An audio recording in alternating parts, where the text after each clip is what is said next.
Hi, welcome to Rithika's just my way. இன்னைக்கு dark ஸ்பாட்ஸை எப்படி நேச்சுரலாக ஒயிட்டன் பண்ணுறதுங்கிறத பார்க்க போகிறோம். ஏன்னா நமக்கு நிறைய டார்க் ஸ்பாட்ஸ் இருக்கும். அது ஓப்பன் போர்ஸோட ஆயில்னால வரலாம், இல்லைன்னா நம்மளோட அக்னே அவுட்பர்ஸ்னால வரலாம், இல்லை பிம்பிள் ஸ்கார்ஸாக இருக்கலாம், ஃப்ரெக்கிள்ஸ், சன்னில் நிறைய போகிறதுனால குட்டி குட்டி டார்க் ஸ்பாட்ஸ் வரலாம், ஏன் பிக்மெண்டேஷனால கூட டார்க் ஸ்பாட்ஸ் வரலாம். நம்ம என்னதான் ரெமெடி பண்ணாலும் இல்லை பிக்மெண்டேஷனுக்கு ஓப்பன் போர்ஸ்க்கெல்லாம் பண்ணலாம், டார்க் ஸ்பாட்ஸ் மட்டும் போகிறது ரொம்ப ரொம்ப கஷ்டம். இன்னைக்கு நான் உங்களுக்கு நேச்சுரல் இன்க்ரீடியன்ட் தரேன். அது நம்ம கிச்சனில் தினமுமே யூஸ் பண்ணுறோம். ஆனால் நம்ம ஃபேஸ்க்கு நம்ம சமைக்கும் போது கூட யூஸ் பண்ண மாட்டேங்கிறோம். சரி, இப்போ அது எந்த இன்க்ரீடியன்ட்னு சொல்கிறேன்.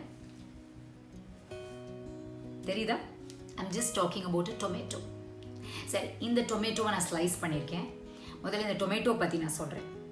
இந்த டொமேட்டோ நிறைய விட்டமின் சி, பொட்டாசியம் இது அண்ட் ஆன்டி ஆக்சிடென்ட்ஸ் இருக்கு. உங்களுக்கே தெரியும், நான் விட்டமின் சி நம்ம கொலாஜனை ரொம்ப என்ஹான்ஸ் பண்ணணும்னு நான் சொல்லியிருக்கேன். ஏன்னா விட்டமின் சி சிரமே பண்ணியிருக்கோம்.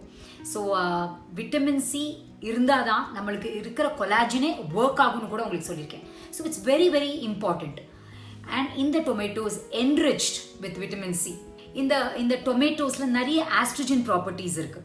ஸோ அதனால நம்மளோட ஃபேஸை நேச்சுரலாகவே அது ஒரு டிங்லிங் எஃபெக்டோட நம்மளை ஃபேரர் ஆகும். ஓகே, ஸோ இதை நம்ம ரெண்டு திங்ஸ் உங்களுக்கு பண்ணி காட்ட போகிறேன். இதை வச்சு நம்ம எப்படி ஸ்க்ரப்பாக யூஸ் பண்ணுறது ஒன்று. ரெண்டாவது, இதை எப்படி ஒரு beautiful gel or beautiful serum, night serum நீங்கள் இதை யூஸ் பண்ணீங்கன்னா, நான் இப்போ பண்ணுறது உங்களுக்கு 3 daysலேயே உங்களோட டார்க் ஸ்பாட்ஸ் கொஞ்சம் கொஞ்சமாக கம்மியாகிறது தெரியும். ஓவர் அ மந்த் உங்களுக்கு டோட்டலாக குட்டி குட்டி டார்க் ஸ்பாட்ஸ் என்னெல்லாம் உங்கள் ஃபேஸில் இருந்ததோ உங்களுக்கு விசிபிளாக டிஃப்ரென்ஸ் தெரியும். நீங்கள் பிஃபோர் ஆஃப்டர் அப்படி ஃபோட்டோஸ் கூட எடுத்து வச்சுக்கலாம். ஸோ நான் ஃபஸ்ட்டு இப்போ நம்ம ஸ்க்ரப் பண்ணலாம். நான் ஸ்க்ரப் பண்ணுறதுக்கு என்ன பண்ணுறேன்னா, எங்கள் வீட்டில் இருக்கிற நாட்டு சக்கரை, உங்கள் வீட்டில் நாட்டு சக்கரை இல்லைன்னா நீங்கள் சாதாரண சக்கரை ஸ்க்ரப் பண்ணுவோம்ல, சாதாரண வெள்ளை சக்கரை. ஆனால் நான் வெள்ளை சக்கரையை எப்போவுமே ரெக்கமெண்ட் பண்ண மாட்டேன். நான் குடிக்கிறதுக்கு காஃபி கீஃபி எல்லாத்துக்குமே நாட்டு சக்கரை யூஸ் பண்ண ஆரம்பித்து ரொம்ப நாளாச்சு. ஸோ இந்த மாதிரி கட் டொமேட்டோ எடுத்து வச்சுக்கோங்க. அதனால தான் இப்போ கட்டாக இருக்கும் உங்களுக்கு. அதை எடுத்துகிட்டு இப்படி நாட்டு சர்க்கரையை இந்த மாதிரி எடுத்துக்கோங்க. இன்னொன்று ஏன் நான் நாட்டு சர்க்கரை எடுத்துனேன்னா, ஒன் மோர் திங், ஏன்னா அது ரொம்ப அந்த கிரானுலேட்டட் சர்க்கரை கொஞ்சம் கிரானியூல்ஸ் ஜாஸ்தி இருக்கும். அப்படி இருந்ததுன்னா நம்மளோட ஸ்கின்னை கொஞ்சம் அது உரசி அது கொஞ்சம் கிழிக்க சான்ஸ் இருக்குது. So take something which is less என்ன சொல்கிறது, கொஞ்சம் சாஃப்டராக, ஓவர் கோர்ஸாக இருக்கிறது எடுக்காதீங்க. ஸோ இந்த மாதிரி எடுத்துட்டு, அண்ட் இன்னொன்று நீங்கள் ஒன்று ஞாபகம் வச்சுக்கணும், ரொம்ப ரொம்ப சாஃப்டாக பண்ணணும். ஏன்னா நம்ம skin is very very sensitive. சரி, நம்ம பார்க்கறதுக்கு சென்சிட்டிவாக இருக்காது, சிலப்போ ட்ரையாக இருக்கும். எதாக இருந்தாலுமே இதை எக்ஸ்ப்ளோரியேட் பண்ணுறதுக்கு இந்த மாதிரி பாருங்கள். இந்த பாருங்கள், நான் இப்போ ஸ்க்ரப் பண்ணிட்டு இருக்கேன். இப்படியே நீங்கள் ஸ்க்ரப் பண்ணணும். இப்படி ஸ்க்ரப் பண்ணும். இந்த மாதிரி நீங்கள் ஸ்க்ரப் பண்ணிங்கன்னா உங்களுக்கு ட்ரை ஸ்கின் இருக்கு இல்லையா, அதெல்லாம் எக்ஸ்ப்ளோரியேட் ஆகிடும். அண்ட் கொஞ்சம் கொஞ்சமாக உங்களுக்கு உங்களோட ஸ்கின் கலர் இம்ப்ரூவ் ஆகுது நல்லா தெரியும். அதே மாதிரி நீங்கள் ஒன்ஸ் அ வீக் பண்ண போகிறோம். ரொம்ப பேட் ஸ்கின்னா ட்வைஸ் அ வீக் பண்ணுங்க. That is something that you have to C. நீங்கள் தான் ஜட்ஜ் பண்ணணும். நீங்கள் ஒன்ஸ் அ வீக் பண்ணுமா, ட்வைஸ் அ வீக் பண்ணுமா. I strongly recommend only once a week. அது போகும், அதை நீங்கள் பார்த்துக்குங்க. அதுக்கப்புறமா நான் இப்போ உங்களுக்கு சிரம் பண்ண போகிறேன். சிரம் பண்ணுறதுக்கு ஃபர்ஸ்ட் எடுத்துகிட்டு இருக்கிறது அலோவேரா. அலோவேரா 1.5 ஸ்பூன் எடுத்துகிட்டு இருக்கேன். இது பாருங்கள், இந்த மாதிரி ஒன்றத்தில் 1.5 ஸ்பூன் எடுத்துக்கோங்க. எடுத்துனுட்டு இப்போ நீங்கள் பார்த்தீங்க இல்லையா டொமேட்டோ, அந்த டொமேட்டோவோட ஜூஸ், அலோவேராவில் அந்த டொமேட்டோவோட ஜூஸை போடுங்க.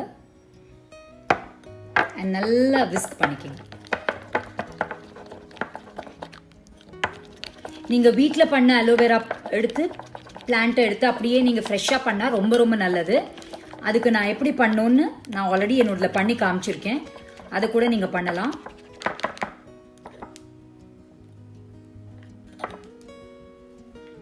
இதை நல்லா நான் இப்படி பிளெண்ட் பண்ணியாச்சு. பிளெண்ட் பண்ணதை எடுத்து உங்களோட ஃபேஸில் தினமும் நைட் அப்ளை பண்ணுங்க. இப்படி டெய்லி நைட் அப்ளை பண்ணுங்க. கழுத்தை விட்டுறாதீங்க. அண்ட் உங்களுக்கு இதை நைட்டில் கொஞ்சம் பிசு பிசுன்னு இருக்குது, எனக்கு நைட்டில் யூஸ் பண்ண வேணான்னு சொல்கிறவங்க 20 to 25 minutes பிஃபோர் பெட் நல்லா அதை யூஸ் பண்ணிவிட்டு வாஷும் பண்ணலாம். சோப் போடாதீங்க, வாஷ் பண்ணிட்டு விட்டுருங்க. உங்களுடைய என்ன ரெகுலர் மாய்ஸ்சரைசரோ அதை போட்டு விட்டுருங்க. பட் உங்களால் நைட்டில் போட்டுக்க முடிஞ்சா, this is one of the good night gels and it's a very very good mask. இதை யூஸ் பண்ணி நீங்கள் பார்த்தீங்கன்னா ஓவர் 3 டேஸ்லேயும் உங்களுக்கு நல்ல பிளெமிஷஸ்லாம் கொஞ்சம் கம்மியான மாதிரி இருக்கும். And over a month it will almost disappear because this is a natural whitening for dark spots. So இது எப்படி இருந்ததுன்னு நீங்கள் உங்களோட கமெண்ட் செக்ஷனில் போடுங்க. அதே மாதிரி உங்கள் பெல் பட்டனை நீங்கள் ப்ரெஸ் பண்ணினாதான் நான் என்ன வீடியோஸ் போடுறேனோ அது இமீடியட்டாக உங்களுக்கு நோட்டிஃபிகேஷனில் வரும். And don't forget to like, share and subscribe. Rithika's just my way.